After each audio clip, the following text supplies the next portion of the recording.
Have you got, yeah? Yeah, Okay. are you ready, Hyacinth? Yes, in 1 minute, yes, I'm unmuted. Okay. All right. Right. Good evening, Wait, everyone. Hyacinth. We haven't started yet. Oh, And okay. I'll call on you. All right. Okay.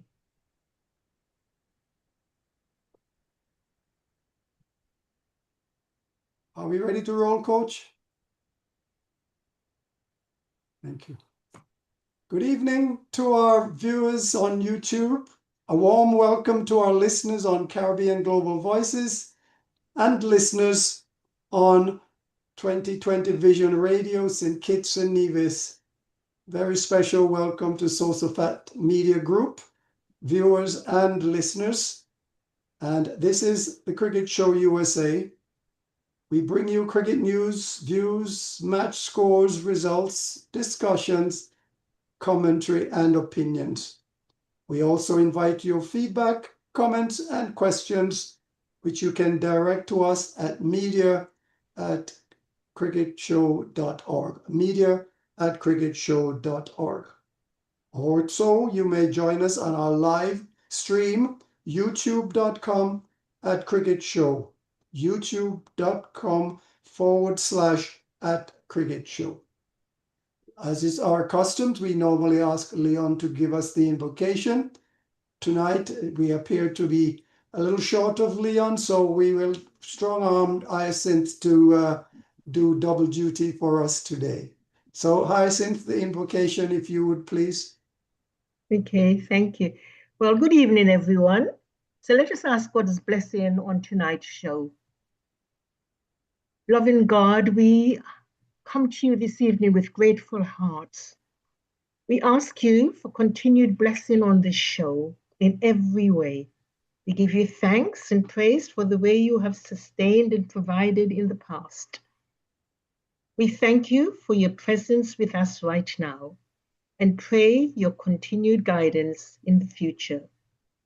Merciful God, we bring before you all those on the list who have asked for prayer, namely Mother and Father Brown in Nevis, Bobs Nesbitt and her daughter Myrtris, Nat Patel and family, Leroy and Anne Lashley, David Christian and his family, Connie Whitley, Elliot, Ellie Matt, Janice, the wife of the late Everett Carter, Leon's friend, Oliver Solomon and family, Elcomida Willett and family, Gabriel, Sharon, Talbot, all Leon's family, all Leon's siblings.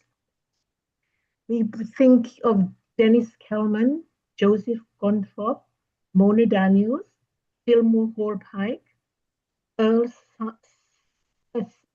Stevens, Jeanette Hughes, Dr. Roger Brown and family, Alpheus Philip, also those who have not disclosed their concerns. May they all feel your healing touch in whatever way or concerns they might have, and peace around them. We bring before you all the panelists tonight and all those who are listening with us. May they find this show to be encouraging and be of some help. We're here tonight, particularly for Leon. We don't know where he is right now, but we pray that he's okay. We also think of Simon O'Brien and his wife. We think of all the guests who are on our show, and we pray that you'll apportion to each of us according to our individual needs. And we ask all these in the name of the Father and your Son and the Holy Spirit. Amen. Thank you. Thank you very much, Hyacinth, and we trust that Leon will join us later. Once again, we will begin. We want to take this opportunity. It's in the Coach's Corner. And before we proceed there, I just want to announce early that in view of the upcoming championship final match between in the CPL, Guyana and the Trinidad and Tobago Knight Riders, we have decided that we will close the show at 8 o'clock to enable our listeners, viewers, and of course our panelists to be able to enjoy and participate in the final. But after that, we can certainly enjoy our celebratory drinks and shouts and enjoy what is ahead of us.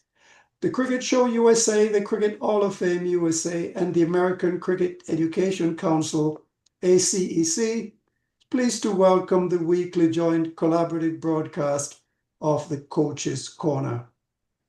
We thank you for joining us, and normally Coach Jatin Patel is in the hot chair. He's not with us today, but he will join us at some point during the broadcast. Tonight, we are very pleased to welcome once again Coach and former West Indies player Gus Logie, who has been advising us, teaching us, sharing with us motivational, inspirational ideas in order to make champions out of us all. Good evening to you, Coach Gus Logie, and thank you for joining us once again. Good evening to one and all. Trust that everyone had a peaceful week, and as we look forward to a dialogue again this week. Thank you very much. Thank you. This week, we are speaking about creating a legacy, and I think for many people, we are talking about now the youngsters, the careers after you would have had a long and outstanding career. That is something that you want to leave behind for the young ones to come. So they would have seen your body of work, whether it's in terms of your cricketing exploits or anything else that you would have said and done during your lifetime. So something for the records, a chronicle of successful achievement. So we say 5 principles for creating a legacy.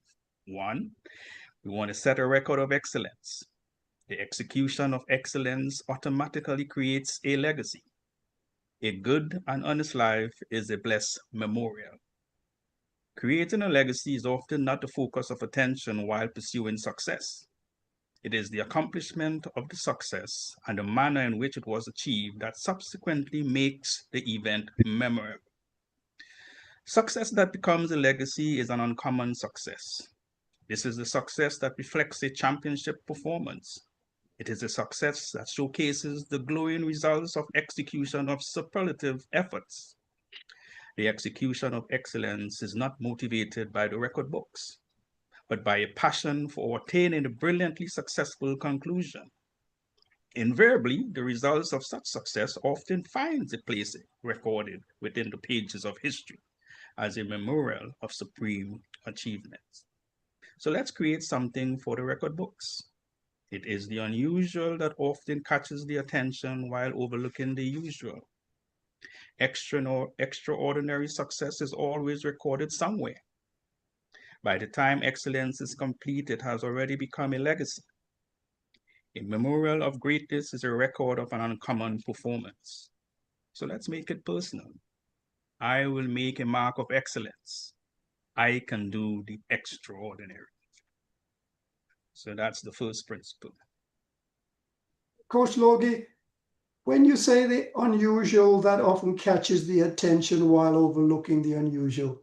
Can you expand on that a little for us, perhaps with some indication of perhaps something that you may have encountered during your playing days? Yes, well, certainly as a player, I would think the performances that certainly stands out is when, whether as an individual or as a team, when you would have won the big one. Let's put it this way, the big championships, the World Cups. You win the T20 World Cup as a team, you would have won the 50 over World Cup as a team, not on more than one occasion, maybe a Champions Trophy. These are the things that stands out really and truly more than anything else, one, as a team. As an individual, of course, those performances that defies, even your wildest dreams. Someone scoring a 400 runs in an innings, someone scoring a 500 runs in an innings. These are the sort of thing that catches the eye more than anything else. So I think these are the kind of performances, be it as a group, be it as a team, be it as an individual, that goes beyond the ordinary. Thank you, Coach. Professor Sosabon, any questions for our guest? Yes, Professor. the fact that cricket has been around, I think the first adult game was played in 1598, if I'm not mistaken. How has we been able to track back, okay, to the very beginning and identify, the stalwarts who have been able to make cricket endure for so long? Well, go ahead, sorry. That is, we're not hearing too much about them and the fact that we are able to endure this long, a legacy must have been created, or legacies must have been created coming for, down the road to this point. Yeah. Well, there are historians around who would have recorded some of those individual and team performances and the history of the game. Unfortunately, as I said, we do not have much of it being taught in our schools. Possibly we need more of that in our schools, and certainly having books in our libraries.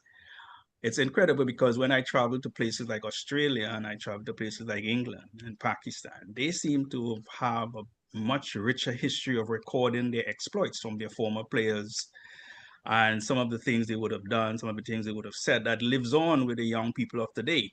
I think we in the Caribbean, I don't know how much of that history is there. It is, I know we've had great commentators in the past who would have written books. Like you had Tony Cozier, he would have written a few books on West Indies cricket from the early days. You had prime ministers of Jamaica, I think, would have written some books as well. They would have had other historians writing books as well. Unfortunately, I don't know how much of it are on the shelves and are easily available for the youngsters to really go into and to really and truly learn as much as they can about the legacy of our cricket. But it's an opportunity that, for the youngsters now to create their own as well.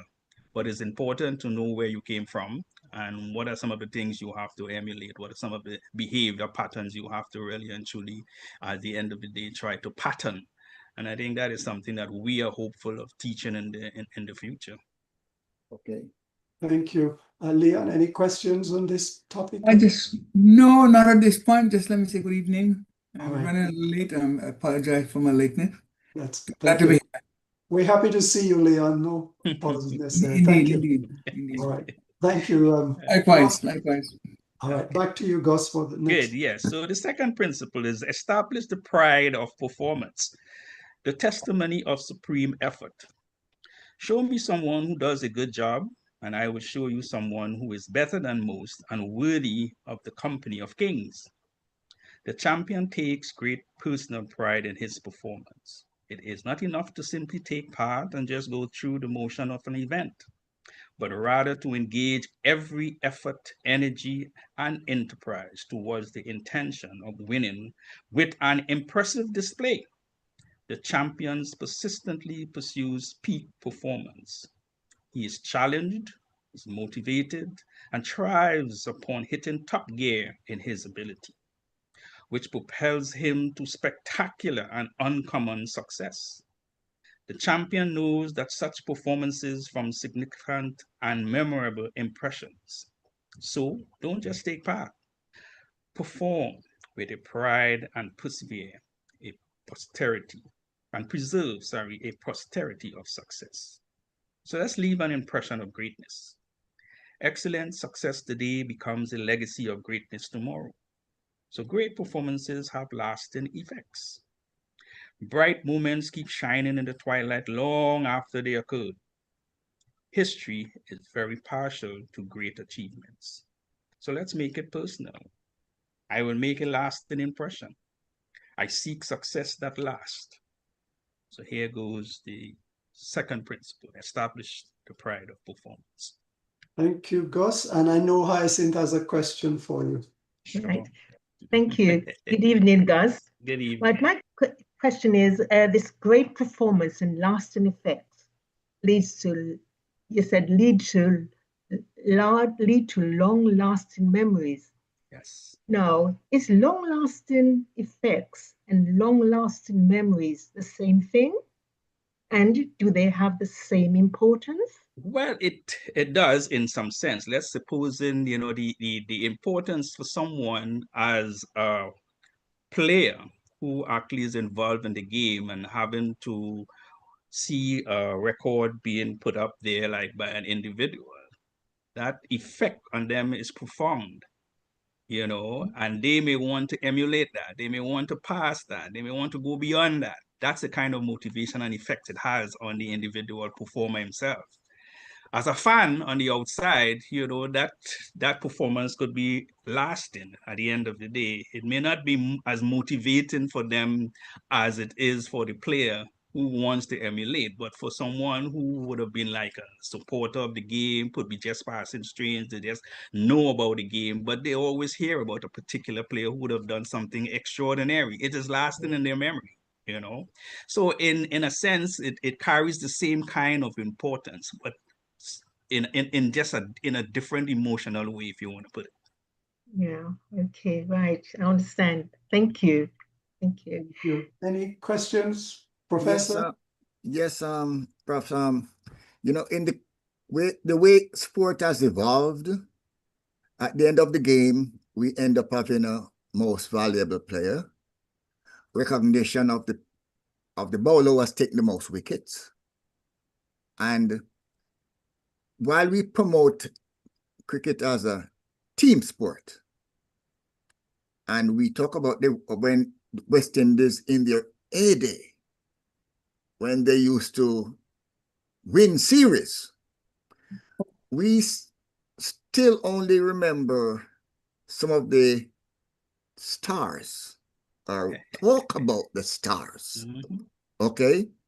And it sort of, dilute the team concept when we still only, even at this moment, are championing that they need to bring back some of these stars to motivate, our young players. Even as we say, cricket is a team sport. Yes, and that's where I'm saying from the emotional connection and from the motivational point of view, the inspirational point of view for young people to emulate. Because let's put it this way, even though I am part of the team and I would have been successful as a team, there are outstanding performances and performers in that particular team that raise the level or the temperature in the room. And one has to accept that, even as players. I often tell my players many times that yes, we are a team, but there are sometimes just like in life, sometimes you have to play supporting roles and you have to accept those roles. You have to be comfortable within those roles. They're going to be a star. Even in the movies, you have guys who is a star, he gets star billing, right? Then you have a co-star and you get the supporting cast, but they all make up the movie. Without them, the movie will not be there. But you have to recognize when star quality is in the room. Let's put it this way. And the star quality will always get to meet the kings and the queens. And I think it's something that is accepted in team sports. But I think over the years, one cannot afford to. The good thing about it, when you are a star player, you encourage the rest of the players, you support the rest of the players. You don't think you are above and aloof from everybody else. So I think it really balances itself. But certainly, sponsors as well. If you're a sponsor and you want to invest money into a particular sport, or you want to look for the highest profile individual to promote whatever your product is, and you want that individual players because of their performances, because of their behavior, their attitude, it comes with the whole package. So I think it is something that we are trying to make sure our youngsters understand and appreciate and accept. Thank you. Any other questions? No. Okay, thanks, Gus. Back to you for the next. Okay, so number 3, we are develop a pioneer trail, going beyond old boundaries. Even perfection has its limits, but your commands have no limits. The champion's desire for uncommon success pushes him to go beyond existing boundaries and break into new ground. Inspiration and determination strengthens his resolve and opens his eyes to exciting new possibilities in uncharted territory. The champion is never satisfied with the same old, same old. He wants something fresh and something new. Do not be inhibited or limited to ordinary accomplishments. It is the extraordinary that becomes a memorable achievement, that expands the horizon and creates new trail for others to follow. Let's set a trail of excellence. Successful people are leaders and innovators who create new trails of accomplishment for others to follow. Extraordinary success goes beyond the boundary of the ordinary. The pursuit of excellence leaves a trail of desire. Records should not be just targets to hit, but milestones to pass. So let's make it personal. I am ready to press beyond the rest for the best. I will not just follow the trail, I will extend it. Thank you. The pursuit of excellence leaves a trail of desire, but can that trail of desire ever be seen as negative? Yes, as a matter of fact, it has that effect as well. Sometimes we admire people in spite of the things that they would have done to sully the name of the game, to sully the name of the team, but we still admire them. And I think it's a very, very, very difficult thing, because we've had young, and I gave a speech some time ago and we talk about heroes, and many times our heroes do things that flouts the laws, that flouts the norms in society in a negative way, but we still consider them as heroes, and the people who would be doing the right things at the right times and all the times do not sometimes get that same kind of billing simply because they may not have done something out of the ordinary or anything extraordinary. They've just been consistently going through life, doing the right things at the right times. But that's just the way the world is, unfortunately. It's unfortunate that that's the way we and in sports, and I think, when we look around, we've seen it all the time. We've seen where our sportsmen, sometimes sportswomen, and not only in cricket, but in many other fields, who would have been considered on top of their field, and then before you know it, they would have won all these championships, and then they did it by unfair means, but they're still considered champions. You understand? So it's some things that we have to be careful about to teach our youngsters and that's where in the beginning of the book, we talk about winning with integrity, and leaving a legacy that people will want to follow regardless, and that legacy must be true to yourself, true to what your profession is, and honest in what your profession has been so far. So that's a legacy that we want to leave. We want to leave a good one. Yes. Thank you. Question, Professor? Well, I have to comment that, there's a strong moral saying, it's not whether you win or lose, it's how you play the game. Mm-hmm. Yep, certainly agree with you. But I want to win. But play the game fair, play it hard, play it fair, play with your own natural flair. That's what we do. But you want to win.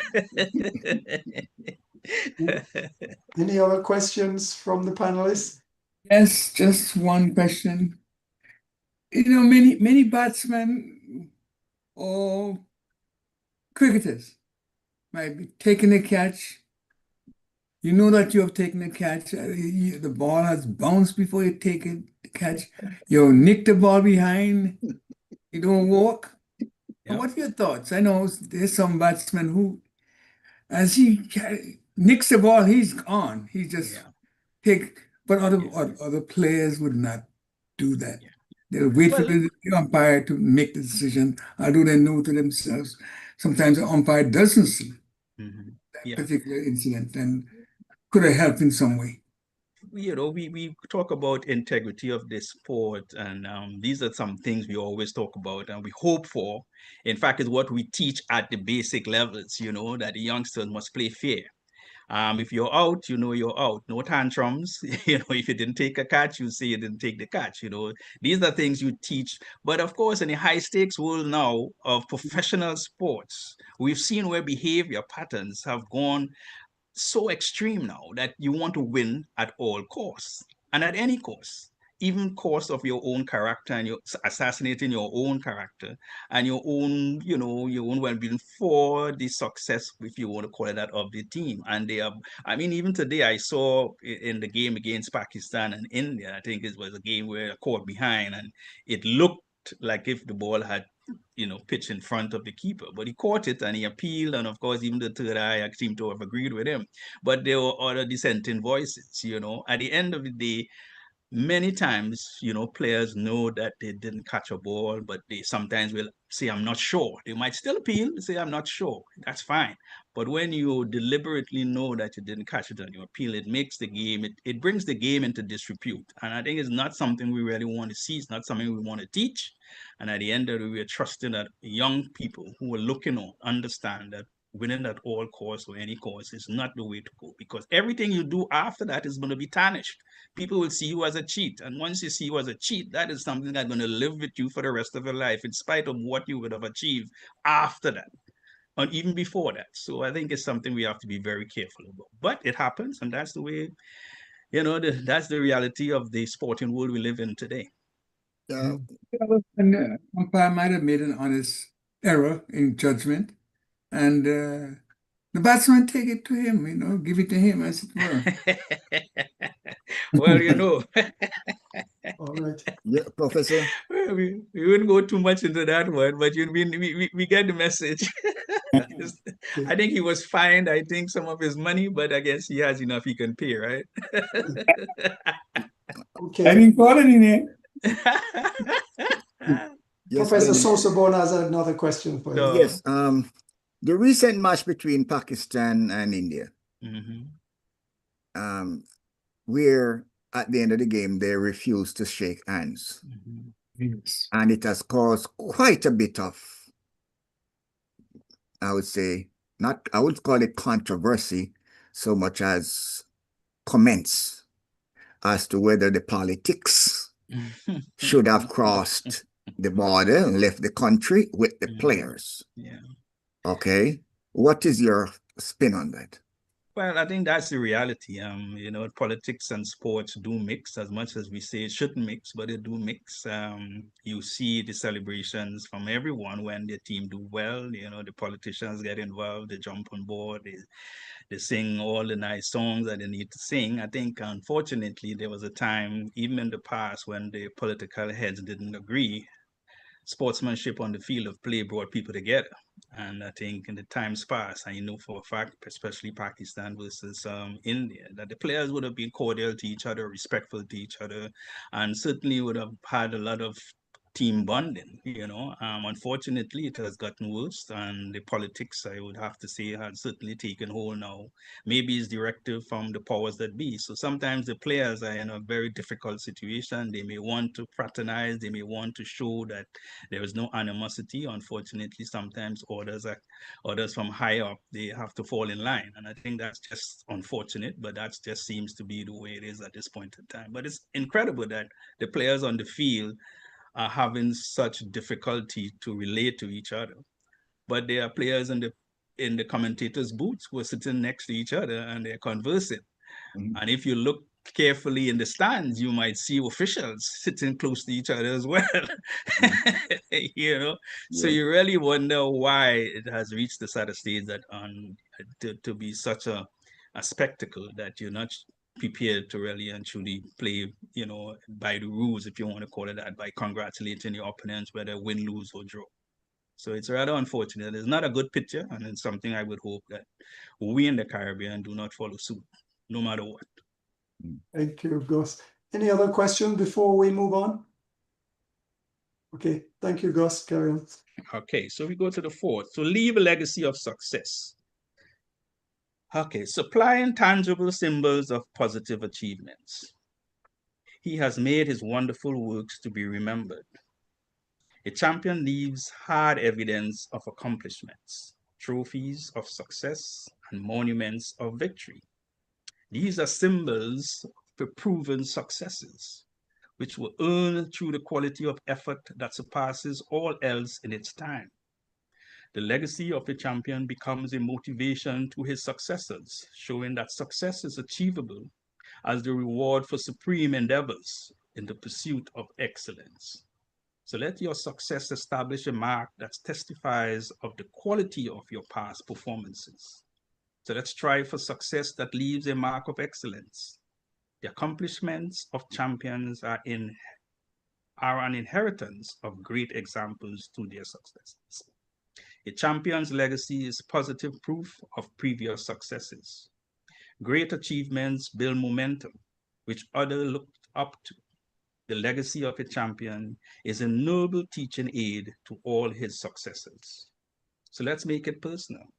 I will set a landmark achievement. I will create a mark of excellence. Thank you. Questions, please? Anyone from the panel? Just a comment, if you don't mind. I've just seen a video of the great Cigarfield Sobers. He was just commenting how he played in his day. He didn't play well. He played for the West Indies, and he is lamenting about the exodus of players going into the IPL and other leagues, and he didn't look a good side. He wanted to cry. Can you just share something on that?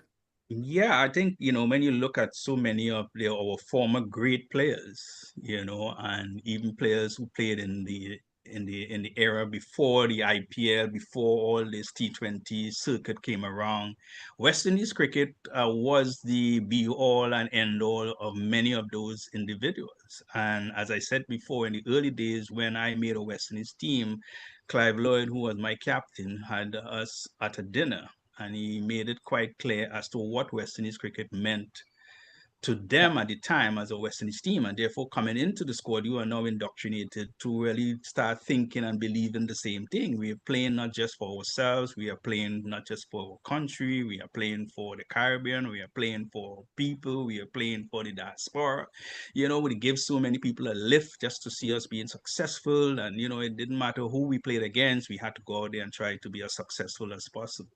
So, these are some of the things we believed in, and we believed that we played for a greater purpose, what it meant for unity among our people, unity in the Caribbean, because up to now they talk about, cricket's supposed to be a unifying force, but sometimes you get the impression that they're just nice words these days.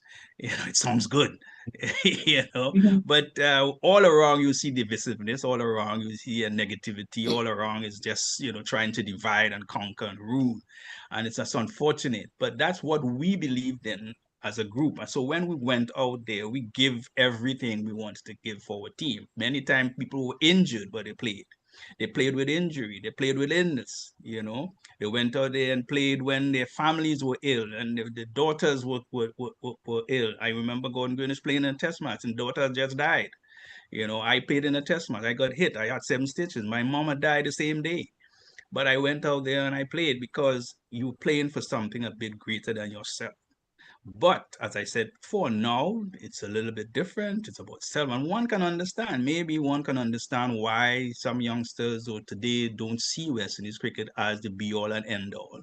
And they see themselves first and everything, and they see making a living for themselves and their family. Because there are some times when you look back and you talk about the legacy, after all that some of the great players would have achieved and done to make West Indies cricket where it was, we keep talking about that era with 15 years of success, we still have a lot of our former players who might find it difficult to make ends meet. And that's just the reality. But then there's no support around. No support or little support. So the players of today are seeing that and saying, hey, that's not what I want to leave for my family. That's not the situation I want to be in. I want to be able to make sure I can look after my family the best way possible. And the only way I can do that is to make as much, as people say, chitting as possible. Professor, Yeah, go ahead. Professor, I have a concern that I would like to raise, especially since you're here, because you have all that influence. So maybe it will be someone will pay attention to it. Careful. You're the one with the influence, Professor. 250,000 followers or more. No, I say this because I had a conversation recently where we were talking about the groundskeeper at Sabina Park, that he had been keeping the grounds for 44 years. And, it sort of disturbed me when I think in terms that when we're introducing the teams that are playing, we'll introduce the players from both sides and the umpires, okay? But the groundskeepers who are an intimate part of this whole planning process, okay, who enables things to operate consistently at a high level, they're never mentioned. When there's a rain delay, they cover the field with such efficiency, and they're never mentioned. Yeah. And I hope that, as I say, you in your esteemed presence can maybe get them to start recognizing that they are an integral part of this game we call cricket. Yeah. I agree with you. I think that it is one incumbent on the organizers themselves of these tournaments to make sure that they look after their personnel as best as possible and recognize them in tangible ways outside of maybe what they're being paid. But it's also very important for captains and of teams as well after a game to recognize the ground staff as to a job well done. But like umpires, what you have is that if you win the game, you might say something pleasant about about the umpires or the ground staff because it's a nice wicket. But if it was a pitch that you felt a little bit difficult to play on and you lose, you don't seem to compliment people. So we talk about processes and policies and guidelines. These things should be across the board, regardless of whether you win, lose, or draw. There must be some protocols that must be put in place, whether it is when these announcers come on, they will say thanks to the sponsors, they say thanks to this and this one. They should also recognize the ground staff. They have to recognize people behind the scenes, who would have contributed to making the whole thing the grand show that it was. And I'm certain that in some places they do.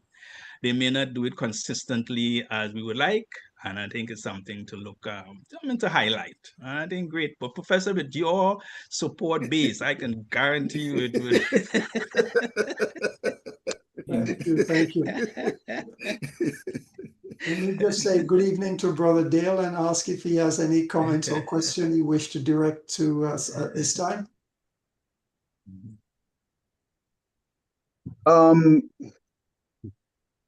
Just basically to say the social construct is what drives people to behave in the manner in which they behave. And as much as we want to blame the younger generation, the blame actually, I believe, lies with us because we are the ones who raised them. We are the ones who set examples. So I grew up taking the bus, walking to school, taking the bus or whatever. And by the time I'm 40 years old or whatever, I am purchasing a car and giving it to my son to drive to school. And with that responsibility comes a depreciation of what it means to actually own the car. I had to work for years to get my first car. Now my son just gets a car while he's still in high school. So when he turns around and doesn't value things, who can I blame for that? No, I think that's a scenario that is repeated all over. I think we all want to make sure we leave something for our young one, and that's we talk about a legacy. But the legacy cannot only be in terms of material stuff. That legacy has to also be in the mind and what is being taught.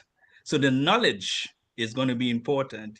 I would think, you wouldn't really want your son now to be walking to school, especially now where the atmosphere out there is certainly a lot more hostile than possibly when we were growing up. So I think but you have to make him understand that, hey, you have to still work for what you want. You have to make sure you make sure you understand where this is coming from. It's some years of sacrifices and because he himself now, his sons, he may want to know maybe in the future may want to purchase something even more than a car. Who knows if he has the wherewithal to get him from point A to point B. But yeah, I understand that. But I think that's where the teaching comes in. So that legacy that you leave in, it's a legacy of hard work, and that must be passed on as well. That legacy, that knowledge that you had growing up, you want to pass that on so he understands, you know, at the end of the day, that he has to work hard for what he wants. He has to have values as well, and he has to appreciate. So appreciation is also very important, and that's what we teach. So outside of the physical, outside of the material, we want to be able to teach knowledge, wisdom, and understanding to our young people. Thank you very much. And if I don't see any other questions, so let's move on, please. Okay, so number 5, set a heritage of championship winning. So passing on a legacy of how to win. I have fought a good fight. I have finished the race, and I have remained faithful. And now the prize awaits me. Champions know how to win. Every champion has a testimony of what it took to achieve success. A champion would have started winning well before exposure to the public glare. It will have been a habit developed in early formative years of personal experiences. Every champion had to learn how to be a winner against some type of obstacle, whether starting from nothing, times of great lack, struggles, battles, failures, financial challenges, or whatever the labeling of opponent. There is a common theme to every champion's story. So learning how to win under all circumstances. There are no basic mechanics on how to win that can be easily taught, except for the exemplifying of a winning character. So be a champion. Let your success become a heritage of winning. So let's leave a heritage of winning. A great example leaves a great legacy. So championship winning starts with championship's character. A champion's heritage is a reflection of how winners win. The indomitable will to win is a monument of champions' endurance. So let's make it personal. I will be relentless and systematic towards the goal of winning. I will build on the heritage of winning. So that's the 5th. Coach Logie, set a heritage of championship winning, but does it apply to Sorry. I just didn't hear it. I'm sorry. My apologies. Sorry. My phone just went off, so I didn't catch that question. You want me to repeat? Sorry, thank you. Yeah. To set a heritage of championship winning, does it apply more to the individual team members, or does it apply collectively as a team?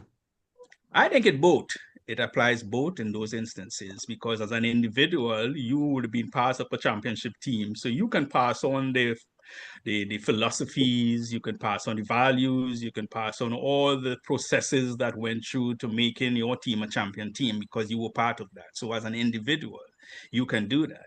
That's why many times you have in what you call motivational sessions, they may ask for a particular player to come and chat with them. Very rare they may ask for the whole team.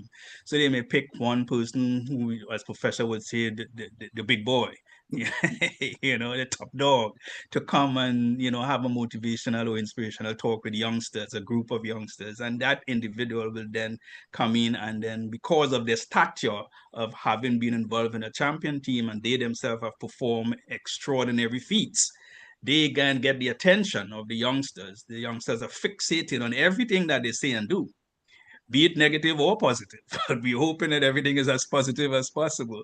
But, you know, that is, you know, something that, you know, it's very, very evident, and it's very, very needed. So yes, you can talk from that individual perspective. And of course, as a team itself, you know, when teams win championships, they are paraded throughout the streets, they are paraded, you know, in functions. And of course, you still get feedbacks from the individual as to why, as a team, we were successful. And at the end of the day, they talk about the individual players, who were the best ones, who were the ones who were in the clutch situation, were able to produce the goods, who were the ones who were quiet, you get all the different stories, but all make up this perfect dish, if you want to call it that, because they're all part of that dish. They're all the ingredients that make that perfect dish. Yeah. Thank you. Any other questions? Yeah, Yes. Go ahead, Leon, please. In the late 70s and the 80s, we were winning to the extent that nobody expects us to lose. And how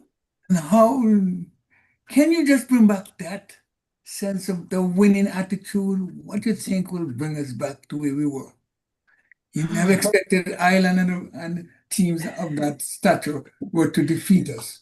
But we're not sure that when we go to Nepal that we're going to win. Of course, you Well, get my tip. I would like to think we want to have a bit more belief than that. I mean, the frustrations are there, obviously, but I still believe that we need to have a bit more belief than the frustrations of us not having won many things in the past. I still do believe that the players want to, deep down inside, that they want to be successful. I don't know any sportsman, sportswoman who will go there, not wanting to be the best they can be. But of course, we must have that will to succeed, that will to prepare to succeed. And I think last week we would have discussed the fact that the team may not have been together for some time to prepare themselves well for the tournament. And that is a flaw, maybe something that has to be sorted out. But we talked about maybe the individuals themselves will have to do as much as they can to prepare themselves physically, mentally, technically, tactically, in order to give up their best as a group. And if all the players were to do that, when they come together collectively, I would think now it's just about strategy, it's just about planning for the opposition, sitting down in a team meeting, and then the coaches now will then outlay what the plans will be and how we expect your rules to be, what you need to do in your role. Are you comfortable, whether you're an opening bat, whether you're a middle order, whether you're a lower order? Because at the end of it, these are crucial parts of the puzzle. And I don't think too many times we understand that. We may have a group of individuals and we say, right, these guys are really good. But then the resources that we have, are we using it to the best of their ability? Are we putting them in the right place? Sometimes we have square pegs in the wrong hole. So we want to make sure that the individuals are fitting into the right slots so that they can produce their best. And hopefully we will see what that brings. Thank you. Yes. Sure. Prof, the connecting to what Brother Dale said earlier, to our present situation, where we are alarmed at the exodus of our top players not being able to represent the West Indies. Like you have to say, like I regard them as warriors for our Caribbean community, West Indian community. And you're going to battle, and your best warriors say they're not coming to the fight. Where did we slip off the chart so that the people who are loyal to our West Indies platform, the culture and the sobers, the Borrells, Weeks, having established that powerful foundation, where did we slip? So we have this exodus now. Yep. Yeah, you're right. Again, from lack of knowledge, the people perish. And I say that, right? I think that's something biblical, right? And I say it again. I don't know how many of our young people have read anything about some of the former players. I don't know that it's being taught anywhere in our schools. It's not being taught anywhere at our universities. Maybe they do have some, but that's a few who go to universities who might be able to have access to a library there. But it is not something that you see across the board. And that to me is the part of our legacy that has been missing. That's a part of our heritage that has not really been passed on. And as much as we can talk about it, as much as we wish it, it's not going to happen until you have the young players coming up, whether they are under 13, under 15, under 9, and that's where you got to start now. It's very important that you start from an early age to indoctrinate these young people in the way of what West Indies cricket was, how it should be, what we want to be in the future, what it means. And the people who has the influence in the Caribbean, the politicians, they have a lot of influence in the Caribbean, and they cannot be less lip service to what we want West Indies cricket about. It must be tangible evidence to say, look, let's get these things in the school. I used to play school cricket when I was young, but they don't have it anymore. The primary schools, we used to play against each other. There's very little cricket in primary schools now. Very difficult. They expect the clubs. Some of the clubs are non-functional and dysfunctional, if you want to call it that. You go into these clubs and the behaviors of these clubs are not what you really want our young people to really grow up in. So there's no real nursery, if you want to call it that. That's why they're asking for academies all over the place, and everybody wants academies and everybody. But then again, who are these people who are now going to be running these academies? Again, you got to get quality people to run these academies, people with integrity to run these academies. You have to understand, it's like teaching young people. You need the teachers in the schools, you need the teachers in the cricket to be committed to it. You need them to be responsible. You need them to be hardworking. That is what's going to be passed on to the young people in their care. So at the end of the day, we can talk as much as we want, but it really takes action, and positive action, affirmative action, and at the end of it, the right action. I think it's evident now. You hear in every place across the board that our young players are not developing the kind of skill sets that are needed at the highest levels. The basics are not there. The fundamentals are not there. So it breaks down when they are challenged in every aspect, not just in terms of how they play, but in terms of their attitudes, their behavior. They're not in control of their emotions. The simplest thing sets them off. They're like a time bomb, ticking time bomb. These are things that has to be taught from early. Conflict resolutions, settling disputes. All these are part and parcel of their development. And if they're not getting it, very difficult for them when they get out in the middle and now they're being exposed, really and truly, for them to have control. It's very, very difficult. But I understand where we're coming from, and I am trusting and hoping that going forward, we will get it right eventually, because I think the resources are there. They have to make sure they go out and seek it. And at the end of the day, continue to bottle it, have it there so that people, just as we're reading from this book, I remember going to a particular school in my country to talk about the book and saying that, the ministry would be able to purchase a few books just to give to the youngsters in the schools.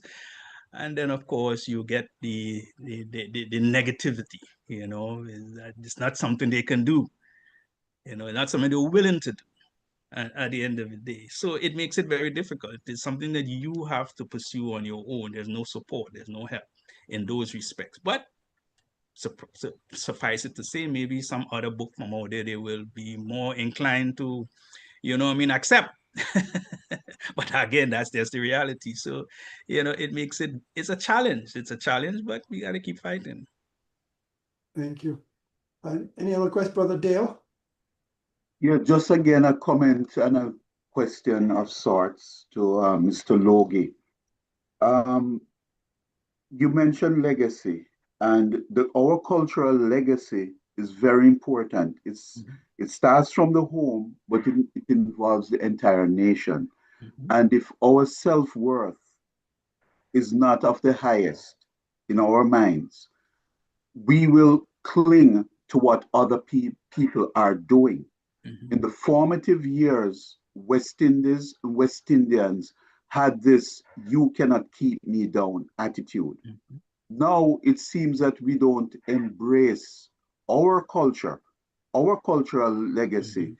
We wish to embrace others, and that is not part of our makeup. It is, we're not preserving what belongs to us, our traditions, etc., etc., etc. It is vital that we preserve those traditions, and once we let go of those traditions, it affects all the islands and all the entire region.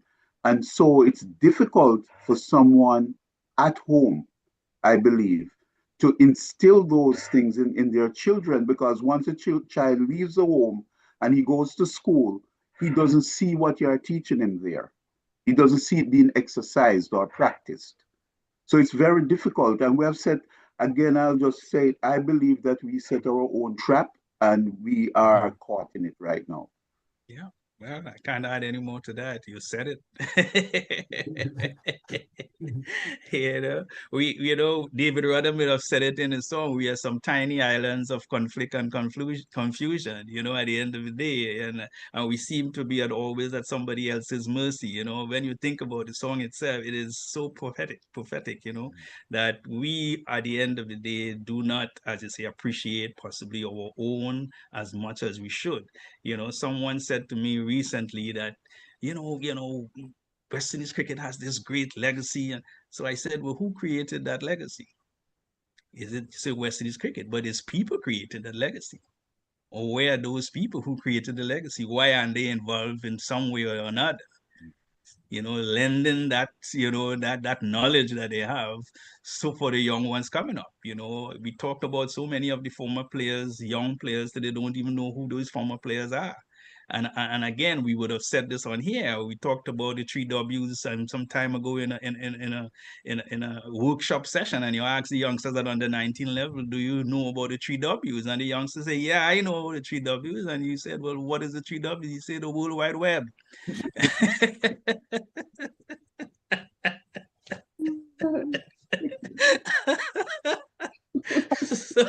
Rough.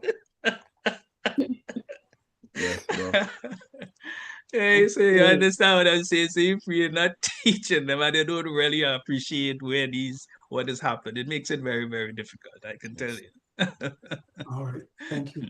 It seems we may have exhausted questions there, so let's move on to your next session. Right.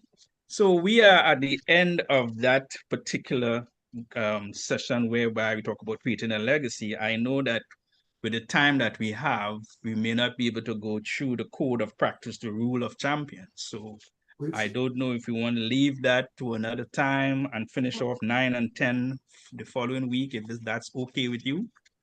I think we would be able to finish both chapters, chapter 9, the code of practice, the rule of champions, and we finish it off with success in your mouth, the language of champions. Well, that depends on how prepared you are. If you are, we could try chapter 9. Okay, so we want to go. I thought we were going to be just an hour. We'll try chapter 9, then we can wrap up on chapter 10 next week with you do a summary. Chapter 10, okay, because it will be very, very short, chapter 10. Right, but I'll go. The code of champions, we go to chapter 9 then. The code of practice, the rule of champions, the governing of performance. Real champions are not only distinguished by their winning capabilities, but also by the quality of their behavior and attitude displaying while exercising the functions of their activity. In order to maintain right standing, champions must observe a standard or a code of practice that defines the guidelines of their expected conduct.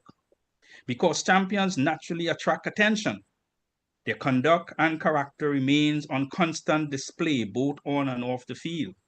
The glare of the spotlight never goes out over their actions. As a result, careful attention to right behavior must be maintained at all times. Codes of practice are therefore formed to provide operating principles and protocols intended to promote standards of acceptable conduct by individual team members and the team as a whole. So true champions are well-behaved and well-disciplined. So 3 principles of governing team performance. 1, team values. So here are 12 championship team values. 1, we play to win. We play together as a team. We maintain a positive attitude. We show self-discipline. Be tough under pressure. We be aggressive. We enjoy the game. We behave as a professional. We show respect for the game and its history. We have pride in our flag and team anthem. We use no excuses. We maintain good team spirit with each other.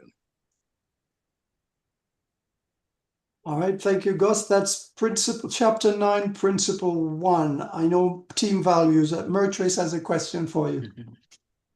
Good night to the panel. Mr. Logie, Hi, how are you? fine, thank you. Okay.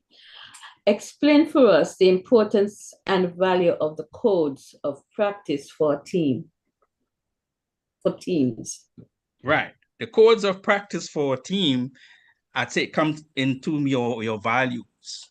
And that's what it's all about. The codes of practice they perform, providing operational principles and protocols.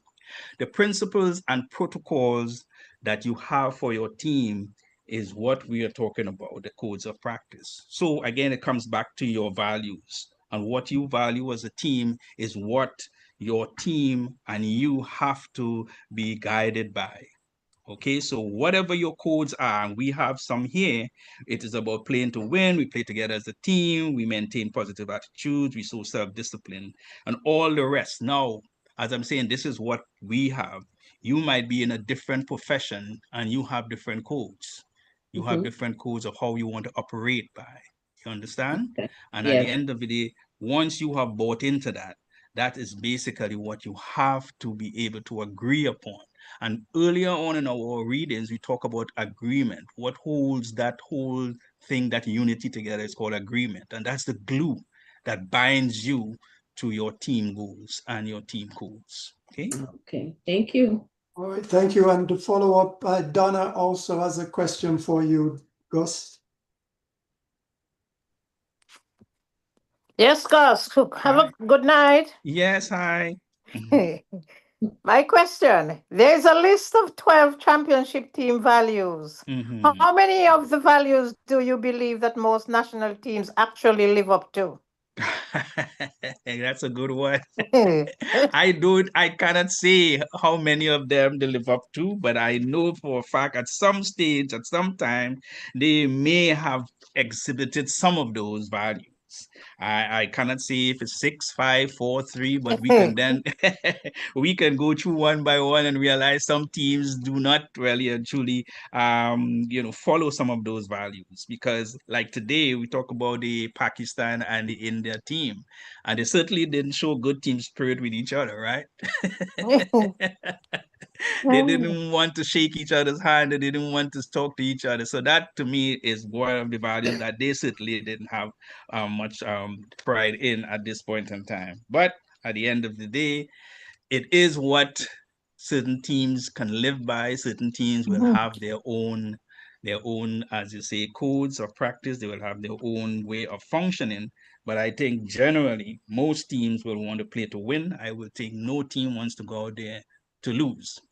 So I think that is a code of something that they will want to do to win. And of course, they know that playing together as a team will help them to do that. And we trust in that they understand that principle as well. And I would like to think, having self-discipline is something we talked about. It doesn't always happen, but it's something that you have to, it's an ideal that must be pursued as a group. So we can go through all of them. I know some of them, some teams do enjoy their game, some don't, especially if you're on the losing side. You see their faces, you would see that, it's very difficult for them to really enjoy what they're doing. They don't smile at all, and we know of some individuals when you see them on the field, man, geez, give us a smile or give us a wave. So they're certainly not enjoying their game as they should. And of course, being tough under pressure, we've seen where teams capitulate once put under pressure. They don't seem to be able to have the mental strength to be able to handle it. So it's something that they must strive for. And at the end of the day, we're hopeful that, again, these are values that I felt as a West Indies team in the past, we would have ticked so many of those boxes and more. Okay, thank you. Thank you. Any other questions for Gus? Yes, Dennis, thank you. Gus, in days of old, we had a swagger about our players. So what comes to the wicket with his collar up. So it comes with the chewing gum. Clive Lloyd, his stature, West Hall, you name it. I don't see that sense of fear that our players bring to the plate these days? Where has that gone? Well, again, maybe their own self-confidence have been lacking. At the end of the day, those players that you call, they had a personality that was certainly bigger than the game. If you want to think about it, that they were bigger than the game, both on and off the field. Everywhere they went, so they had to have developed a certain amount of confidence with who they are and what they're about. And that showed on the field of play. There's no two ways about it. It tells you, here I am. This is my stage. I want to perform. I'm a winner. I'm a champion. And we talked about that earlier on. The body language alone speaks for itself. So it's something, again, we got to pass on. How do you develop that? Is by your own competencies. I would think, if you're not confident in your ability, you're not confident in your own performances, you will hardly be out there showing that bravado. Maybe we've seen some of it with some people who have a lot of chat, but little performance to back it up. But those guys used to back up their performances with whatever they said and did. Thank you. Any other question? Yes, Prof, in most of the other sports, the fans have a impact in recognizing the play of the performance of the players. For example, we think in terms of all-star team. Mm-hmm. And even when they're signing their contracts is as incentives. Mm-hmm. If they make the all-star team, if they bat above 300, performance is structured, mm-hmm. Into the contracts. Okay. Now I saw Brian Lara had to be explaining recently the makeup of the team that is going to India. And the fact that when he calls a player and tell him he has been selected, he has to ask the player, do you accept? Selection. Oh, but that is different to the franchise system, because when you have the franchise system, these players go up into what you call a pool. They put their names up there. First of all, their agents will put their names in this pool to be auctioned off. You understand? And then it's up to the franchise owners, the coaches, and them to now say, okay, these are the names up on the board, and we can choose whomever we want at a price that we set. You understand? So that's fine. Unfortunately, in West Indies cricket, not all the players in the Caribbean are contracted to the West Indies Cricket Board. So the West Indies Cricket Board really and truly do not have authority over all those players. So that's why they will have to ask a player if he's interested, if he's available for selection at the end of the day. So that's a different method. It's a different format. It's certainly something, again, as I said before, once we played in the Shell Shield in the early days or the regional tournament, that was an indication that you were putting your name forward for selection for the West Indies team. And that was a given. Nobody had to say that. Once you played for your national team and you played against the other national teams and you feel like you perform well enough, you were expectant that somebody would call to say you are selected. In fact, you used to look in the newspapers as often as possible once you know a tour is coming to see yourself being selected. Unfortunately, as I said before, times have changed and they have to now ask a player even before selecting that player whether you're going to be available for selection, because on the downside that you will have selected that player and that player said, look, I've already signed a T20 contract somewhere else, so I'm unavailable, So this is the sort of dynamics that we are in now, which makes it very, very difficult for selectors. It makes it very difficult for officials in our cricket. So a follow-up question. So do you think that impacts the standing of West Indies worldwide right now? Yeah, it does. It does impact, because you're always not sure if you're going to get your best players available to you. And I think we come back to the same thing. We talked about that earlier on, having your best players always available. And I think that's something that we struggle with, having our best players available to us. Thank you. Any other questions before we move on? Okay. Thank you, Gus. Okay, so we just go on to have a professional approach to your sport. So we say here 5 professional approaches to your sport. One, we talk about having a nutritionally balanced diet, which allows your body to work hard in practice, to recover properly, and to perform in competition. Two, you want to arrive at practice on time and in a frame of mind that is not distracted by earlier events in the day or night and be ready to expand maximum effort. Three, you want to occupy your time the night before competition, preparing mentally by reviewing strategies and opponents. Check your equipment and get to the required amount of rest and sleep. Four, behave towards your teammates in a way that expresses confidence in their ability and in a way that allows them to prepare themselves for the game. Five, take responsibility for mistakes and work hard to correct them. So again, there's just five, and there could be many more, but we just have five. So this is chapter 9, principle 2, a professional approach. And Hyacinth has a question for you. Okay, right. Hello again, Gus. Mhm. My question is 5 steps to this professional approach.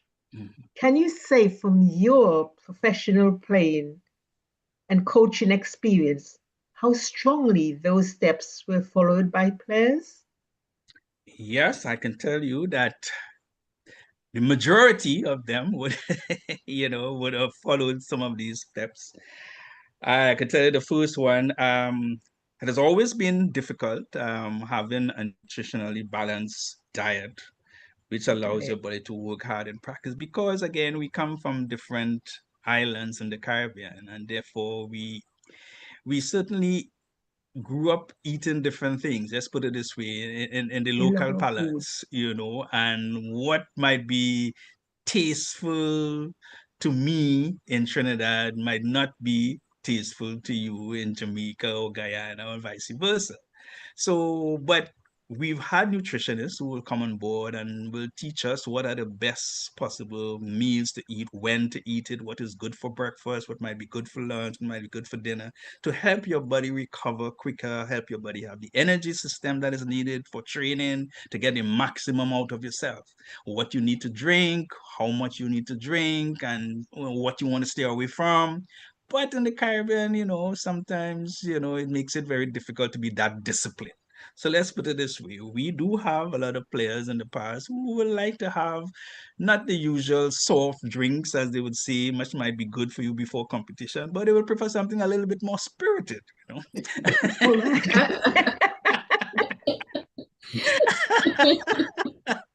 And a similar thing in terms of eating, they will want to eat something a little bit more extravagant, something a little bit different for what you might think may be the best, But generally, I think, you put it this way, I think generally over the years, we have had guys who have been fit, they train hard, the energy system has been up, and they balance it off. Let's put it this way, they balance it off to get the best out of themselves. So that's one aspect of it. Of course, we have had issues whereby, your teammates, not all the times you will agree, you will support, you always have little differences at times with teammates, but it has never gotten to a stage once you get onto the field of play that it is carried on to the field of play. Let's put it this way. You may have things off the field, you have different ideologies. And one of the things that people don't take very seriously is that as we live in the Caribbean, you are influenced a lot by your press, whether you like it or not. Your press coverage of the team itself. If you go to Barbados, you will hear the press coverage of the team, and they might be a little bit disparaging about somebody from the other island who was selected by versus, and then you go to the island, they might be a little bit disparaging about somebody on another island. So those things influence your patterns of behavior as well, so that when you get together, having heard what was said about you in Barbados or having heard what you said about you in Ghana, you may now think that all of Barbados, all of Ghana, all of Trinidad share the same. So your teammates are there, and even though you might think, well, he's from Barbados, they say this about me, but so these little things sometimes can play a big part on your mind, and the trust and the level of respect that you have, then you might say something about somebody's country because of what they would have said, and that affects the individual from that country in a negative way. So sometimes you have to be very conscious of that. in that team environment, in that room that you sit, what you see and how you see it. So I think that respect must be there. And I think sometimes, many times, you would have leadership which will nip those things in the bud very early. And that's why I said when I was involved with the West Indies team, I had a leader in the name of Clive Lloyd. He was not just a cricket leader, he was like a father figure. So he would guide you along the way, you know, and you respected him so much that his views superseded the views of what was said out there in the press and on the ground. So these are the people you listen to more so than the outside influences, you know, because if the coach says, I selected you on this, the captain said, I selected you on this team, I believe in you. Why would I want to believe some fan or some reporter out there? You know, so this is the sort of thing that has to be reinforced all the time, so you get the best out of each other. So as I said to someone over the years, you know, when we played, there were times we were down and out in games, and you know, myself and Dujon, sometimes we would have these little partnerships so ever so often. And sometimes when he meets me in the wicket, I would say, you know, guy, we got to win this one for the skipper. You know, it wasn't about sometime we got to win this one for West Indies, but we got to win this one for the skipper, because we already wanted to please him. We wanted to make sure he was happy, you know. And I think, you know, this was sometimes, these are some of the things that lifts you as an individual, lifts the team, it lifts everybody. And then, you know, that's just how it was, you know, in those days. Yeah. Thank you. Yes. All right. We're trying to wrap this up because we're right at the end of this presentation. So let's just move on to the final. Right. So we go to 3. So here are 10 operational principles for team success. Of course, we talk about confidence. We got to be totally composed no matter the occasion. Desire. We have a vision and a motivation to it. Self-belief. We have total assurance in your ability. Clarity of strategy. Be clear about your determined and necessary action. Tactical preparation. Take time to carefully assess the situation being faced. Concentration. We discipline our thoughts process. Think before you act. Commitment. Dedicate yourself to the duty of your function. Patience. Do not be rushed out of your rhythm. Manage your time efficiently. Positive thinking. It is never over, no matter what. Hope to the end. Focus on the process. Keep your eyes on the primary objective. So character and discipline on and off the field of duty becomes a champion. You are a champion, therefore behave like a champion. We finish off that. Thank you, Gus. 10 operational principles for team success. And Myrtrice, as the final question for you, Gus. Okay, Mr. Logie. There are several international teams that are struggling for success. Are operational principles the root cause of their failure to succeed? Well, I wouldn't say it is the root cause alone. I think, you know, teams, sometimes we still remember we talk about the talent that is necessary, that is available to you. You have to have the skill sets, first of all. You know, you have to have the put in the kind of work that is necessary to reach to the level you want to reach to. But these are guiding principles. In the pursuit, you must have the level of confidence necessary. You must be committed. You must have the level of patience that are necessary in certain situations. And of course, you're thinking positive all the time, you know. So at the end of the day, these are qualities that can be added on to your skill sets that you have and the kind of work that you are prepared to put in.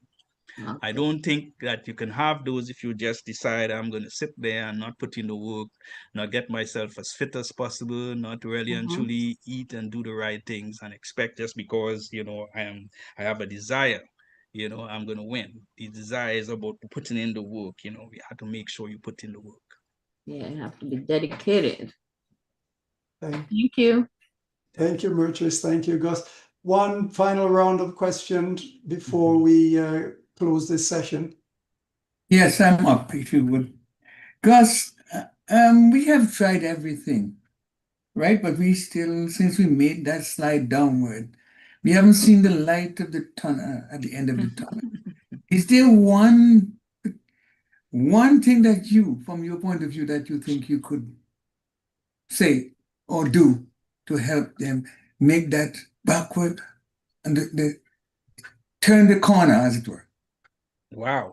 One thing that will be difficult because I think it's a combination of things, really and truly. So it's going to be difficult to say one thing. But at the end of the day, we gotta have belief, we gotta have hope, and maybe that's two things, you know. But I would like to think that they are doing what's necessary at this point in time. I understand recently they've hired different coaches, they've hired different technical support, they have hired analysts, they're now doing data processing, so they are now following certain processes, the science of the game. I understand they are now into some of that. Now it's all up to them to put it together, making sure the players understand that and appreciate that at the end of the day. So I'm hopeful that with all that is being put in place, the opportunities there to play more and more games, I am hoping that the players themselves would see improvement in themselves, but they still need to be as confident as possible. They still will need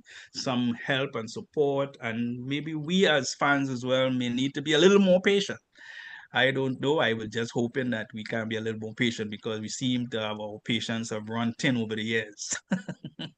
Isn't all this just to get a IPL contract? Well, there are, believe it or not, I am telling you, there are players out there who see it as the be all and end all. They see it as I remember some time ago that the ultimate is to get a IPL contract. For most players nowadays, young players, they set themselves up for life as far as they're concerned. If you get an IPL contract, it could be anywhere close to 500,000 US, 600,000 US for what, 6 weeks, 7 weeks of work. That to them is something that they really would want to, and then they can branch off from there, because that may be just a stepping stone to now other contracts in the franchise system. So, you know, I've heard, believe it or not, it's unfortunate that recently I spoke to a few youngsters, and we talk about fitness levels, you know, in the past, and how fit players were, and the kind of miles we used to run with Dennis Wade there. We used to run sometimes from the hotel to the ground and back, depending on a good day. And that used to be anywhere between 8-9 miles in those days, you know. And players would say, man, I don't need to be that fit. I only need to bowl 4 overs. So that's the sort of mindset that you get now from some players. So that's not surprising when you look on the television and you see some of the athletes there, and you see them a little bit more, some of them a little bit more pudgy, you know.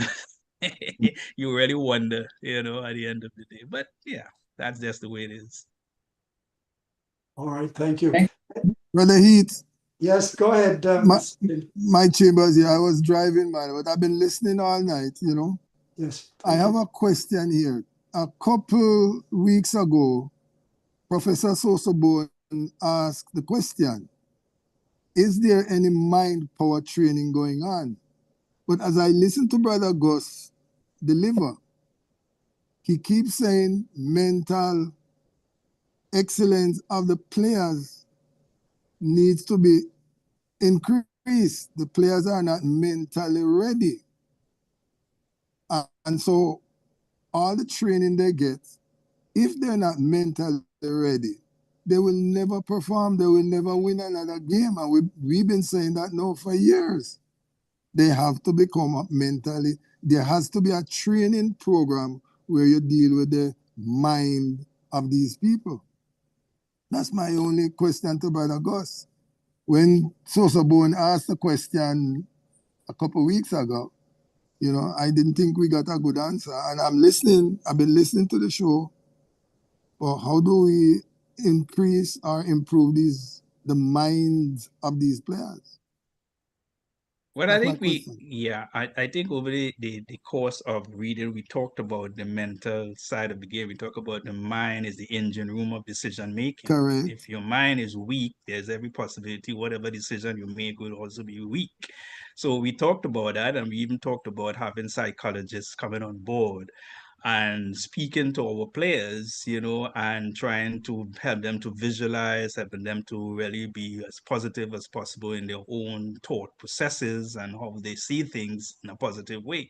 And I think we made a good, we talked about a little, you know, issue where we had an American come and he had us in a particular room in Jamaica, and he was doing his visualization technique, and he talked about close your eyes and visualize yourself walking to the wicket, visualize that Hamas is running into you, you are not behind the board playing, and in a matter of seconds you heard people snoring. So what we are saying at the end of the day is not every individual who seem to think that mental work is as important as the physical work. So it's an education that has to take place, not just with the guys who are on top, but it's an education that has to take place from the lower level so that the youngsters can then understand that that's part and parcel of preparation.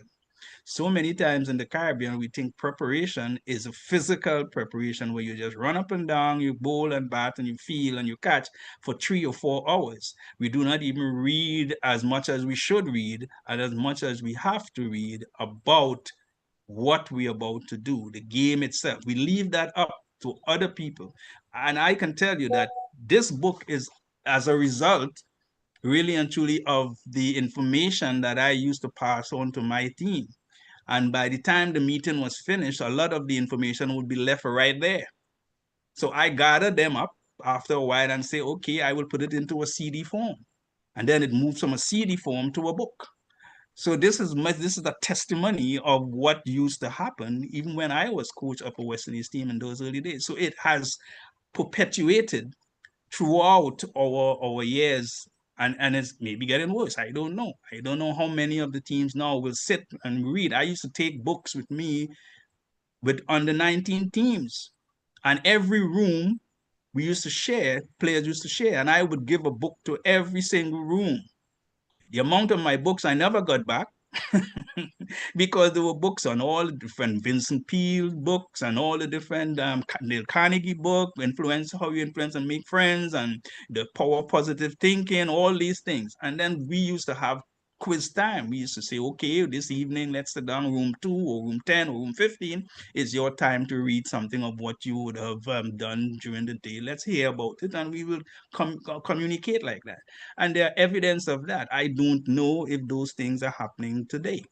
And I'm saying to you, if we really, really want to get on and influence people to be rounded people, rounded cricketers, this is some of the things that has to be done. So you are definitely saying then mind training is what is lacking in the West Indies team. Well, I don't know if that is alone that is lacking, but it is part and parcel of the preparation process that has to take place. And it's not being done. Well, not to my knowledge. That's all I can say. So if we go out and we say Professor Gus Logie No.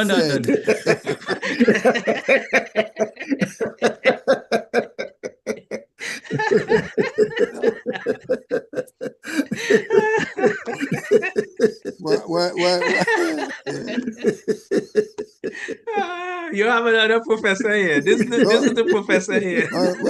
No. I know Professor Sosobone is. Yes, into mind power. Keep saying that's a professor, please. But we would love to have you on our team. That it's mind training that the guys need. All right, thank you very much, sir. All right, take care. Drive carefully.